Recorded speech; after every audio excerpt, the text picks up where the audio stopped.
अच्छा, ऐसा धोखा हमारे साथ किया, भोगोगे तुम।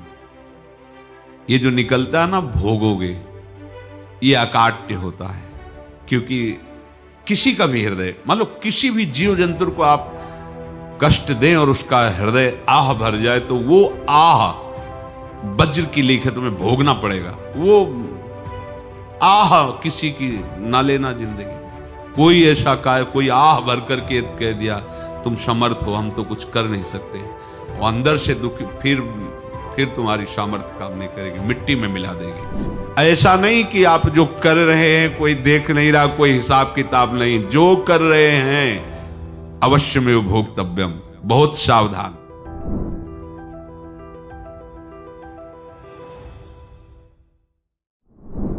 जीव स्वयं नित्य निरंतर कर्मों के जाल को रच रहा है और अपने आप को बांध रहा है। आपको मुक्त होना है, बंधना नहीं है।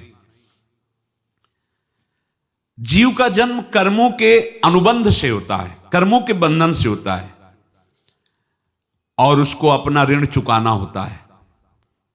कर्मानुबंध ये बहुत सूक्ष्म विषय है। जैसे आप जिस परिवार में जन्म लिए हैं, तो उस परिवार के लोगों से आपका ऋण है, इसलिए उसी परिवार में आप आए हैं। और ऋणानुबंध, उसको बिना चुकाए या बिना वसूल किए आप वहां से जाएंगे नहीं। आपको लेना है तो वसूल करना है, और देना है तो चुकाना है। ये पूर्व के जन्मों से निश्चित किया गया है। जैसे किसी के यहां पुत्र हुआ, जन्म से ही पैसा खर्चा शुरू हुआ, जो बड़ा हुआ तो उद्दंडता के द्वारा मार पूरे परिवार को क्लेश पर क्लेश देता चला जा रहा है। ये तुम्हारे कर्म का फल है। या ऐसे शक्तिहीन बुद्धिहीन ऐसे पागल पूरे जीवन सेवा करो, तुमसे अपना हिसाब चुकाने के लिए वो आया है। अब परिवार के जो सदस्य जुड़े आके, मतलब पत्नी आते ही पूरी हृदय में आनंद, परिवार में आनंद, और जीवन भर वो आनंद ही सुख देने के लिए उसका जन्म हुआ। वो अपना ऋणानुबंध मुक्त, और आते ही भयंकर क्लेश खड़ा कर दिया, बीच में दीवाल और झगड़ा वैसा, फिर अतरे दिन मारपीट शुरू, कलह अशांति, पूरा जीवन नरक हिसाब करने आए। यहां ऋण चुकाए बिना कोई जा नहीं सकता, ऋण चुकाना पड़ेगा। किसी का ऋण वसूल करना है तो किसी को ऋण चुकाना है, दोनों काम करने होते हैं। अनेक जन्मों में अनेक लोगों के साथ हमने जो बर्ताव किए हैं, अच्छे या बुरे, वो होंगे। अब किसी आदमी को हम जानते नहीं, अचानक मिला, अचानक टक्कर लगा और मार पीट गाली गुप्ता सब कर दिया, चुपचाप सह लो। क्यों? ये आपका हिसाब है, पूर्व का हिसाब। हमारा उससे कोई द्वेष नहीं, कोई संकल्प नहीं। अचानक घटना घटी और हमसे द्वेष करने लगा, हमें पीटने लगा, हमें गालियां दे, ये हिसाब है, चुपचाप सह जाओ। अपने घर का भाई ही भारी दुश्मन बन गया और क्लेश दे, हिसाब है। एक प्रभुदत्त ब्रह्मचारी जी की वाणी में पढ़ा था, एक महात्मा जी भ्रमण करते थे, तो उस समय असरफियां चलती थी, मोहरे असरफियां, तो उनको भेंट में देते लोग। तो या तो ठाकुर सेवा में लगे तत्काल, या संत सेवा में तत्काल लगे, उसका संग्रह करके डोलना ये ठीक नहीं है। बैरागी के लिए सिद्धांत में ये ठीक नहीं है।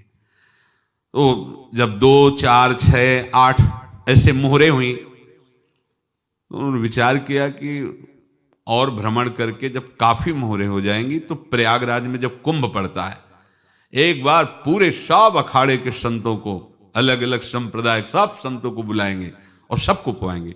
अब साधु है तो यही विचार करेगा, और क्या विचार करेगा। तो उन्होंने ऐसे डंडा बनवाया, बेंत, जो ऊपर से चूड़ीदार और भीतर पोला, और मोहरे उसमें डालते गए। और भ्रमण, जहां जहां श्रद्धालु भगत थे सबके यहां जाना, और इच्छा रखना कि एक मोहर तो दे दे दक्षिणा में। कामना कोई भी हो वो बांधती ही है, ध्यान रखना। इसीलिए प्रभु जो चाहे वो करे, अपनी चाह नहीं रखनी चाहिए, अपनी चाह प्रभु की चाह में मिला देनी चाहिए। धीरे धीरे वो छड़ी भर गई। भ्रमण करने वाले महात्मा चूड़ी लगाई, इंतजार करते रहे। जब प्रयाग का कुंभ पड़ा तो चले। तो रास्ते में एक गांव में पूछा जाता है, जैसे कहीं रुको कि कोई श्रद्धालु ऐसा है जो संत सेवी है। तो कुछ लोगों ने बताया, हाँ एक परिवार है बहुत संत सेवी है और आपको मिलाते हैं उनसे। आइए महाराज, घर में रुका। खूब अच्छा हलवा पूड़ी पवाया और जो घर के मालिक थे चरण दबाए। चरण दबाते दबाते उनकी दृष्टि पड़ी उस डंडे पे। इतना मोटा और ऊपर से कुछ चूड़ी सी भी नजर आ रही, इस डंडे में तो कोई रहस्य है ही है। अब महात्मा जी को खवा पिला के सुला दिया। महात्मा जी जब सो गए तो पत्नी से धीरे से कहा, वो डंडा लाओ बाबा जी का डंडा। वो चूड़ीदार जो ही खोला पलटाया तो सैकड़ों मोहरे। ऐसे संत रोज पधारे भगवान, तुम आनंद हो जाए फिर क्या। पत्नी से कहा, नाप के कंकड़ लाओ। वो तो महात्मा जी तो खाए खीर पूड़ी, आराम से सो रहे। रात में पूरी प्लानिंग करके उसमें कंकड़ भर के चूड़ी लगाकर सिराने रख दिया, सारी मोहरें हटा ली। महात्मा जी आराम से छड़ी उठाए तो वजन पक्का। वैसे बड़े लोग चतुर होते हैं, पर ये नहीं जानते कि कर्म कितना भयानक होता है। और उनकी कोई संतान नहीं थी, पर धन में इतना प्रेम उनको था। बहुत सावधान। साधु महात्माओं के पास जो अर्थ है, गृहस्थी अगर आता वहीं से है, पर अगर उसको जोर जबरदस्ती या किसी छल कपट से, तो वो उसका विनाश ही करता है। आज तक का प्रमाण है। अब उनको ये भाव पता नहीं होगा, या पता होगा तो लोभ के कारण वो उसको मान नहीं पाए होंगे। महात्मा जी गए प्रयाग में, किसी अखाड़े पर रुके और वहां प्रार्थना की कि कल जो है संपूर्ण अखाड़ों का निमंत्रण किया जाए और सब संतों को भोग पवाया जाए और उनको दक्षिणा भी दी जाए। महंत ने सोचा कि बहुत बड़ा है तो उत्सव है, क्योंकि प्रयाग में कितने हजारों संत महात्मा सब। तो उनका महाराज बोरों इसमें चीनी और टीनों घी लगेगा, सब व्यवस्था। बोले आप मंगाइए, एक एक हिसाब हम करेंगे, हमारे पास सब व्यवस्था है। बोले कुछ तो पहले दे दो, वो इकट्ठे देंगे हम। उनको था कि अगर हम छड़ी खोला और दो चार मोहरे दी, किसी को पता लग गया तो गड़बड़ हो सकती। बोले हम भंडारे के समय आखिरी में सब कुछ आपको दे देंगे। ठीक है। वो अपने पास से पैसे लगाकर खूब जितना सामग्री सब लाए, लाखों की, और सब संतों को निमंत्रण कर दिया। संत जन निमंत्रित हो गए, भंडारा बन रहा है। तब वहां के महंत है और उनका देखो भंडारा भी बन रहा है, संतों को निमंत्रण। अब आप अर्थ की व्यवस्था कीजिए, क्योंकि इतनी बड़ी हमारी सामर्थ्य नहीं थी जितना हमने किसी तरह हमने व्यवस्था की। अब मुझे अर्थ चाहिए, तभी आगे की व्यवस्था बढ़ेगी। संतों को दक्षिणा देंगे और जिनसे अर्थ लिया उनको दे। देखो रसोई बन गई है सब। उनका छत में विश्वास नहीं तो ये अभी चूड़ी खोली। उनको तो था ना कि मोहरे हैं, कंकड़। तो जैसे कितना उनको सदमा लगा होगा। हजारों संतों का निमंत्रण, रसोई बन, मतलब संत हो के छल कपट। तो उनका महाराज आपने तो हमारा नाश कर दिया, जो महंत थे। अब बताओ रसोई बन गई, संत निमंत्रित हो गए और आप ये कंकड़ दिखा रहे हैं हमको। आपने तो हमें बर्बाद कर दिया, हमारी इतनी सामर्थ्य नहीं थी, आप पहले बता देते। संत होकर ऐसा छल कपट। अब वो बोले तो क्या बोले, क्योंकि उनको पता था कि मोहरे हैं इसमें।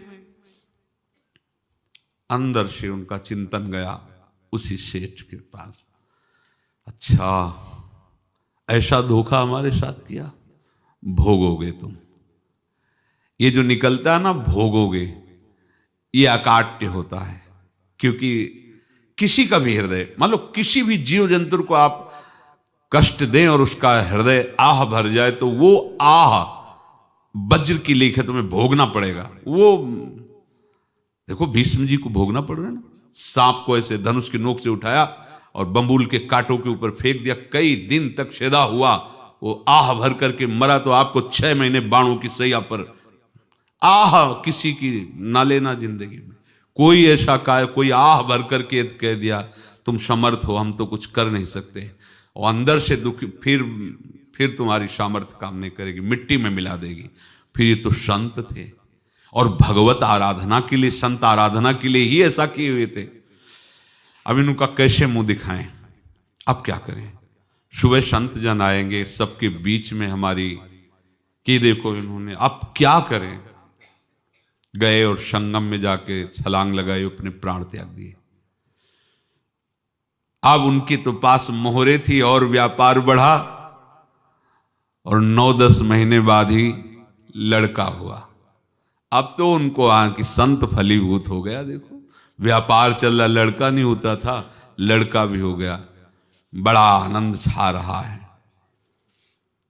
जब से वो प्रकट हुए और धन की वृद्धि शुरू हो गई, पढ़ाई लिखाई में उनके खर्चा हुआ सब, बस बीमारी शुरू हो गई उनके शरीर में।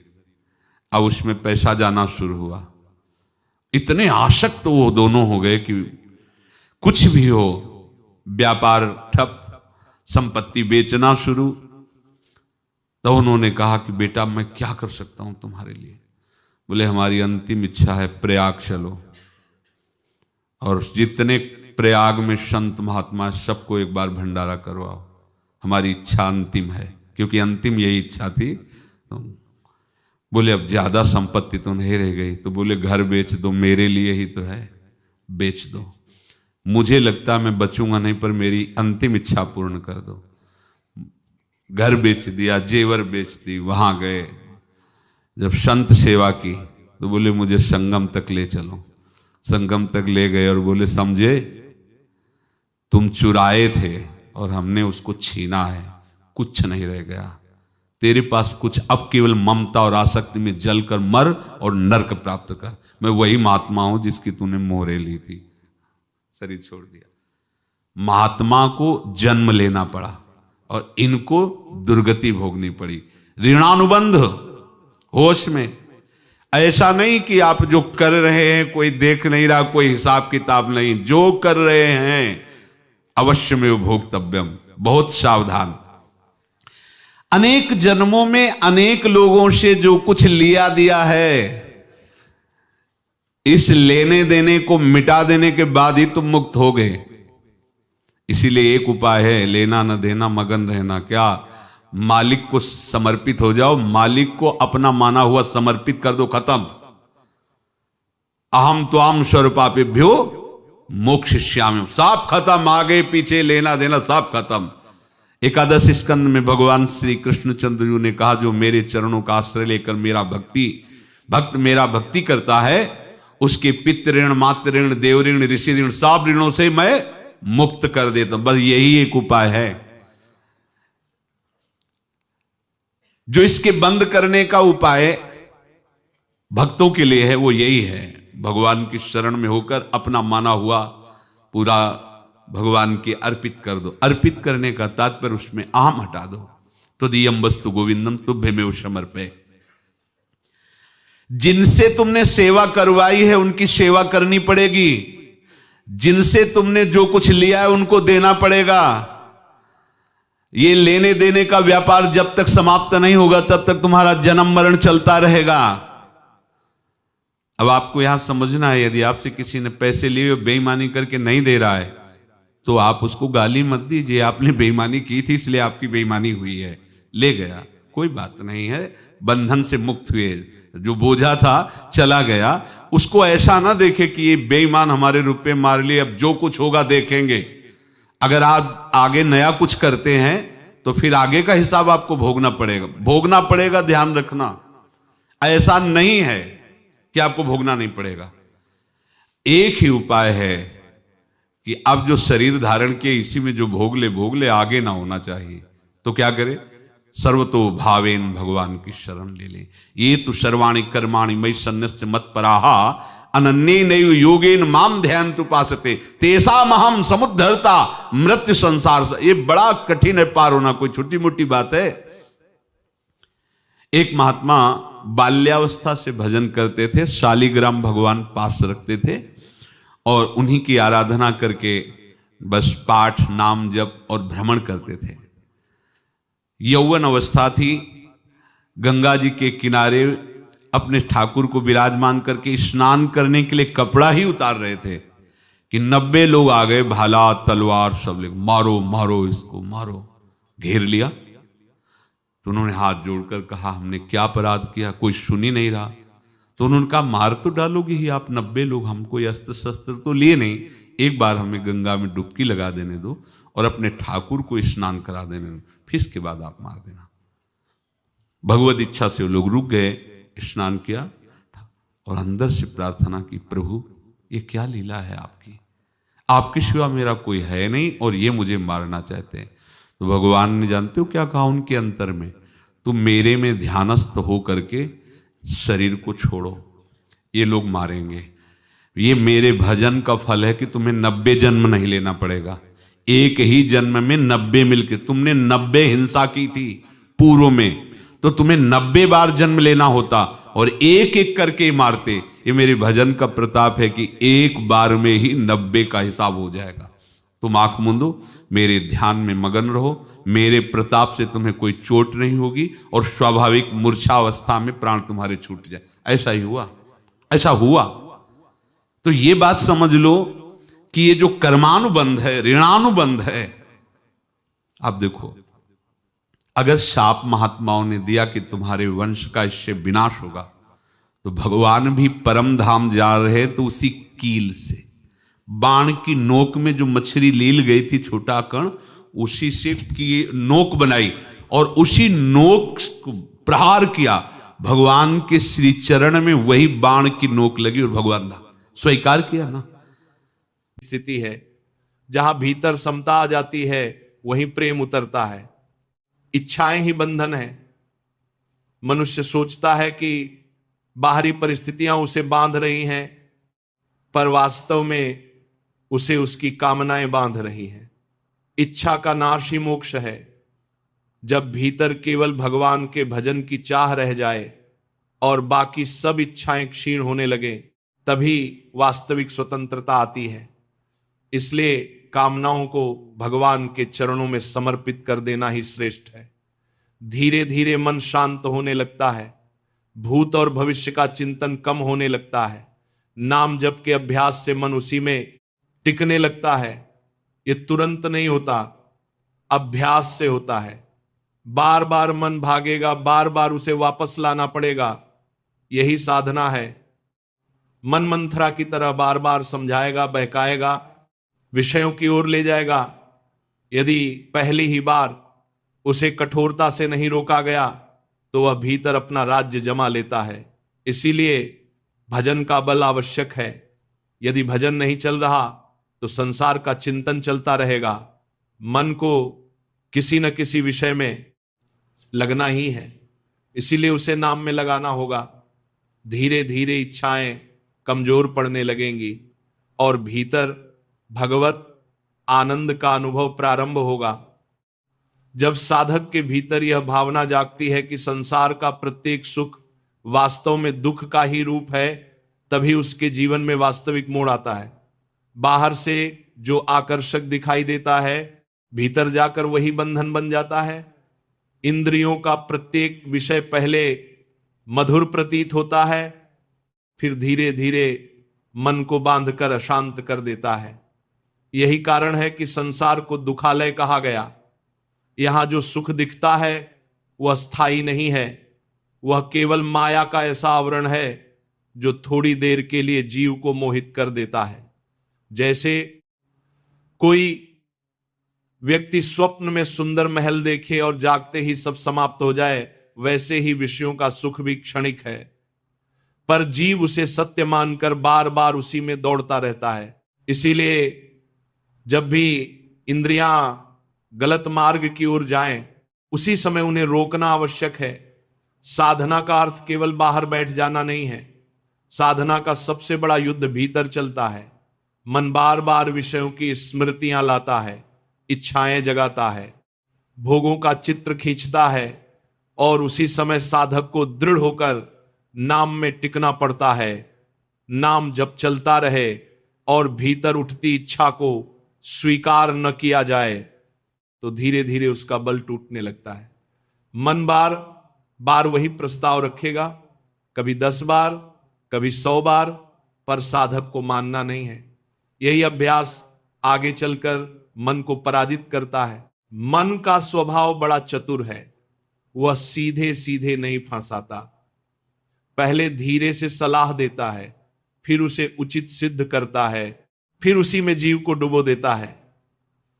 जैसे कैकेयी पहले मंथरा की बात को स्वीकार नहीं कर पाई, पर बार बार सुनते सुनते अंततः उसी के प्रभाव में आ गई। मन भी ऐसे ही धीरे धीरे अपनी बात मनवा लेता है। यदि प्रारंभ में ही उसे रोक दिया जाए तो वह शांत हो सकता है, पर यदि उसकी एक भी बात मान ली जाए तो वह और बलवान हो जाता है। इसीलिए भजन का बल आवश्यक है। केवल बुद्धि से मन नहीं रुकता, नाम की अग्नि ही उसकी अशुद्धियों को जलाती है।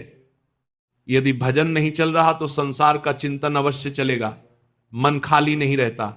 वो या तो भगवान में लगेगा या विषयों में, और जब विषयों में लगेगा तो भीतर गंदगी भरता जाएगा। यही कारण है कि भगवत आनंद का अनुभव नहीं हो पाता। कारण बाहर नहीं, मन का विषयों की ओर प्रवाह है।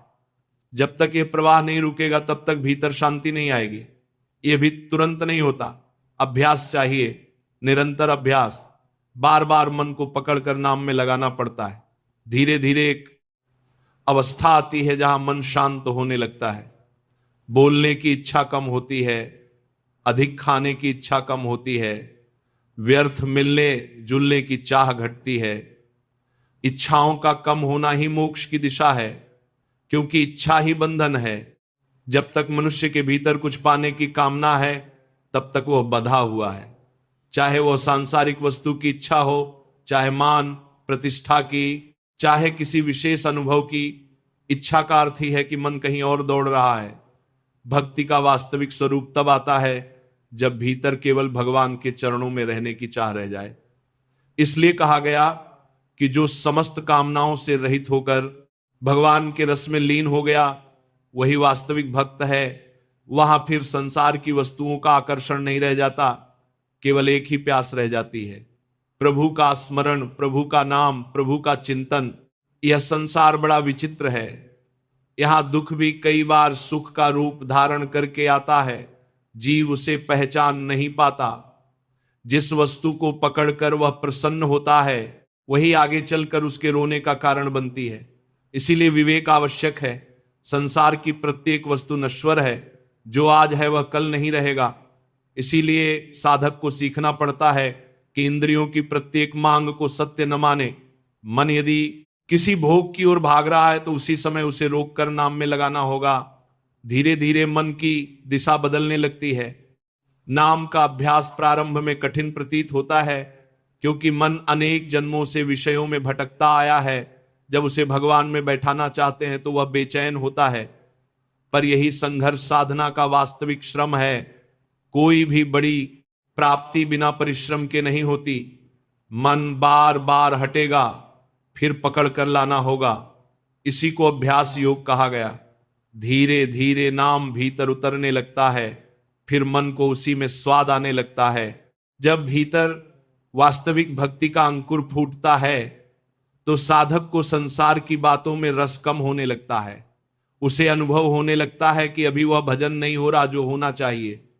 दिन बीत गया, रात बीत गई, फिर भी भीतर तृप्ति नहीं आई। यह असंतोष संसार का नहीं होता, यह भजन की भूख होती है। और यह भूख जितनी बढ़ती है साधक उतना ही भीतर खींचता जाता है। बाहर से देखने वाले सोच सकते हैं कि इतना भजन करने के बाद भी संतुष्टि क्यों नहीं हुई, पर प्रेम का स्वभाव ही ऐसा है। प्रेम में कभी पूर्ण तृप्ति नहीं होती। जितना मिलता है प्यास उतनी बढ़ती जाती है। जब भगवान का स्मरण गहरा होता है तो उनका अनुभव भी हर क्षण नया लगता है। ऐसा नहीं लगता कि उन्हें पहले कभी देखा है, हर बार लगता है अभी पहली बार दर्शन हुआ है। यही प्रेम की विशेषता है।